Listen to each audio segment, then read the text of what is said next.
Hello dear students, free education centre पर आपका स्वागत है। और आज का हमारा टॉपिक है द वर्ब यानी क्रिया। और आज हम वर्ब को बहुत ही डिटेल में पढ़ेंगे। आज वर्ब के ऊपर कोई भी कंफ्यूजन नहीं रहेगा। और मैं आपको बता दूं कि आपने वर्ब कई बार पहले भी पढ़ी होंगी, लेकिन इस तरीके से नहीं पढ़ी होंगी, क्योंकि आज वर्ब का पूरा हिसाब किताब करना है। वो कैसे? क्योंकि कई वाक्य ऐसे होते हैं जिनमें स्पष्ट वर्ब दिखाई नहीं देती हैं। जैसे मान के चलो ये वाक्य लिखा है कि राम गोज टू मार्केट, यानी राम बाजार जाता है, तो इसमें तो साफ लिखा है जाता है, इसमें वर्ब है।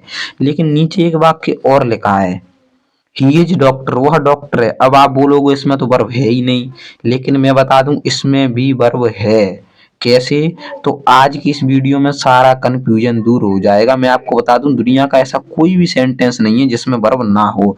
बस शर्त यह है कि आपको वीडियो को लास्ट तक देखना पड़ेगा, और आज वर्ब तो पूरी क्लियर हो ही जाएंगे। तो देखिए हमने परिभाषा पहले ही लिख रखी है, बस आपसे थोड़ी छुपी हुई है, तो चलिए इसको बाहर निकालते हैं। तो देखिए ये बाहर निकल गई, ये आ गया सब कुछ आपके सामने। अब देखिए वर्ब का अर्थ है किसी कार्य का करना या होना। करना या होना, सिर्फ करना ही नहीं। हमने पहले पढ़ा था कि किसी कार्य का जो भी हम कार्य करते हैं वो वर्ब होती है। जैसे गो यानी जाना, प्ले यानी खेलना, उठना बैठना, नहाना धोना, जो कार्य है वो क्रिया है। लेकिन वर्ब का अर्थ है किसी कार्य का करना या होना। होना भी हो सकता है, वो कैसे? चलिए जानती हैं। तो देखिए डेफिनेशन क्या है। डेफिनेशन वही है, a verb is the word that denotes an action. A verb is a word that denotes an action, यानी क्रिया वह शब्द है जिससे किसी भी कार्य का करना या होना प्रकट होता है। जैसे गो, प्ले, राइट, इज। अब ये इज कहाँ से आ गया? हाँ, तो यही तो जानना है आज। गो यानी जाना, प्ले यानी खेलना, राइट यानी लिखना, इज माने होता है। तो मैंने कहा कार्य का करना या होना है। देखिए काइंड्स ऑफ वर्ब यानी इसके भेद निम्न है।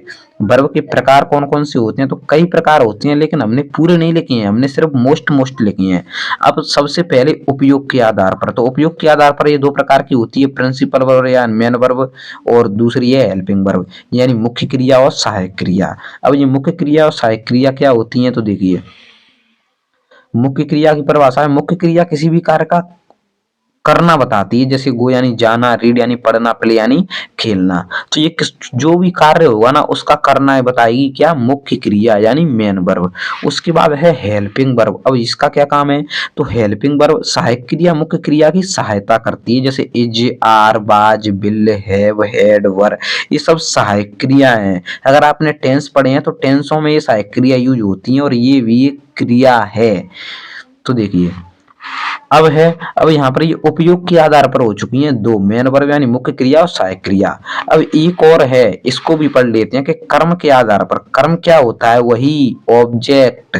जैसे नंबर एक है ट्रांजिटिव वर्ब यानी सकर्मक क्रिया, और दूसरी है इंट्रांजिटिव वर्ब यानी अकर्मक क्रिया। अब ये क्या होती है? कुछ नहीं होती, सिर्फ एक बार पढ़नी है। तो देखिए ट्रांजिटिव वर्ब क्या है? यह क्रिया कर्म प्रदान होती है। ऐसी क्रिया का एक कर्म होता है। कर्म का अर्थ है ऑब्जेक्ट। ऑब्जेक्ट क्या होता है? जैसे ये लिखा है बी ईट राइस। अब इसमें ईट मानी होता है खाना, बी यानी हम चावल खाते हैं। ऑब्जेक्ट क्या हो गया? चावल। क्योंकि अगर कुछ होगा नहीं तो हम खाने के लिए कुछ ना कुछ तो ऑब्जेक्ट चाहिए, मतलब कुछ तो चाहिए होगा खाने के लिए। जैसे मान के चलो ये वाक्य लिखा है, इसमें लिखा है Ram goes to market, Ram बाजार जाता है। तो उसमें ऑब्जेक्ट क्या है? बाजार। ऑब्जेक्ट क्या है? बाजार। तो जिसमें ऑब्जेक्ट होता है कर्म। जैसे मान के चलो ये नीचे वाला लिखा है कि इंट्रांजिटिव क्या होती है? इस क्रिया में कोई कर्म नहीं होता। जैसे ये लिखा है द लाफ, लाफ का अर्थ है हंसना। तो हंसने के लिए आपको किसी चीज की आवश्यकता पड़ेगी? बिल्कुल नहीं पड़ेगी, आप जैसे के तैसे हंस सकते हैं। जैसे मान के चलो ये लिखा है वह डॉक्टर है, तो इसमें क्या है? इज। तो इज में ये सहायक क्रिया है, लेकिन है तो क्रिया ही, हेल्पिंग वर्ब है, लेकिन आती तो वर्ब के अंदर ही है। तो इसी प्रकार आप इसको समझिए कि ट्रांजिटिव वर्ब क्या है? तो जिसमें ऑब्जेक्ट है ना वो ट्रांजिटिव वर्ब है। जैसे हमने लिख दिया बी ईट राइस, इसे ईट है, ये ईट यानी खाना। जैसे खाना हो गया, खेलना हो गया, खेलने के लिए किसी खेल की आवश्यकता पड़ेगी तभी तो आप खेलोगे। खाने के लिए किसी चीज की आवश्यकता पड़ेगी जिसको आप खा रहे हैं तभी तो खाओगे, कि आप ऐसे ही खा लोगे। हंसने के लिए आपको किसी भी चीज की जरूरत नहीं है। यहाँ पर लिखा है द लाफ, हंसने के लिए आपको किसी भी चीज की जरूरत नहीं है, लेकिन खाने के लिए आपको जरूरत पड़ेगी। तो ट्रांजिटिव वर्ब क्या है? जिसमें एक ऑब्जेक्ट होता है, ऑब्जेक्ट का हिंदी में अर्थ होता है कर्म। इंट्रांजिटिव वर्ब क्या है? इसमें कोई कर्म होता ही नहीं है। उसके बाद अब आपको ये तो पता चल गया होगा कि क्रिया तो प्रत्येक वाक्य में होती ही है। दुनिया का ऐसा कोई सेंटेंस नहीं है जिसमें क्रिया नहीं होती है। अब ये किस प्रकार हो सकती है? वो वाक्य के आधार पर है। जैसे किसी में मुख्य क्रिया नहीं होती है, हाँ बिल्कुल नहीं होती है, तो उसमें सहायक क्रिया होती है। लेकिन क्रिया के बिना एक भी वाक्य बन ही नहीं सकता। वर्ब के बिना सेंटेंस, दुनिया का कोई भी सेंटेंस बन ही नहीं सकता। अगर सेंटेंस है तो वर्ब तो होगी ही होगी। अब इसके बाद देखिए, अब है फॉर्म्स ऑफ द वर्ब, यानी क्रिया के 3 रूप होते हैं। जैसे फर्स्ट फॉर्म, जिसको आप प्रेजेंट फॉर्म भी बोल सकते हैं, यह वर्तमान काल दर्शाता है। उसके बाद है सेकंड फॉर्म, इसको आप पास्ट फॉर्म भी बोल सकते हैं, यह भूतकाल दर्शाता है। उसके बाद है थर्ड फॉर्म, यह पूर्ण काल दर्शाता है। जैसे मान के चलो मैं एक एग्जांपल लिख देता हूं, तो देखिए आप इस एग्जांपल के माध्यम से समझिए। यहाँ पर हमने एक वर्ब लिखी है गो, गो का अर्थ है जाना, और इसके तीनों फॉर्म लिख दिए हैं, फर्स्ट फॉर्म, सेकंड फॉर्म और थर्ड फॉर्म। तो देखिए अंतर क्या होता है फर्स्ट फॉर्म, सेकंड फॉर्म और थर्ड फॉर्म में।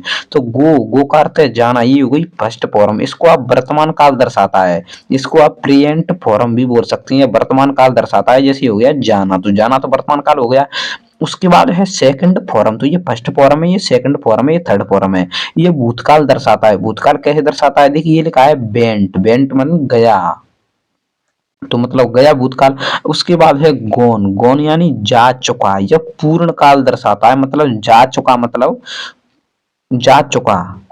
तो यहाँ पर ये जा चुका है, इसका मतलब पूर्ण काल यानी पूरा कार्य हो चुका है। इसीलिए प्रेजेंट में फर्स्ट फॉर्म लगाई जाती है, और जहां पर चुका आ जाता है वहां पर गॉन यानी थर्ड फॉर्म लगाई जाती है, किसी भी क्रिया की थर्ड फॉर्म। और ये सिर्फ पास्ट में ही लगाई जाती है सेकंड फॉर्म, पास्ट के अतिरिक्त ये किसी और टेंस में नहीं लगाई जाती है, क्योंकि ये भूतकाल ही दर्शाता है।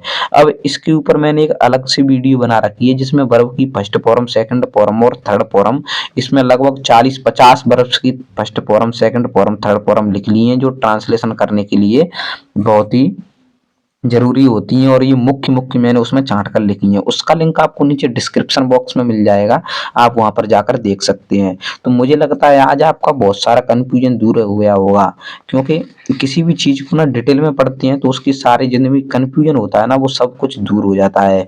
तो आपको एक बात तो समझ में आ गई होगी कि कोई भी टेंशन, दुनिया का कोई भी टेंस या सेंटेंस वर्ब के बिना तो पूरा हो ही नहीं सकता।